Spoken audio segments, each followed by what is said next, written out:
Rawalpindi 84 news channel के chief cameraman Mohammad Mumtaz Malik आज उम्रा की अदायगी के लिए सऊदी अरब रवाना हो गए हैं। रवानगी से कबल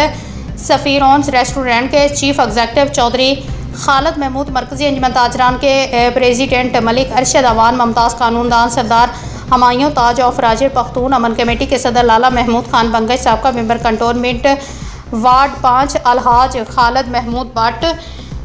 मुमताज़ कारोबारी शख्सियत शेख इमरान जलील पीर वधाई की मुमताज़ सियासी और समाजी शख्सियत मलिक जायद ने मोहम्मद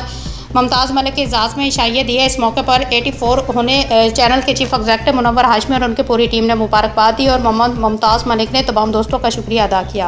है मोहम्मद मेरा दिल तो सीना अली,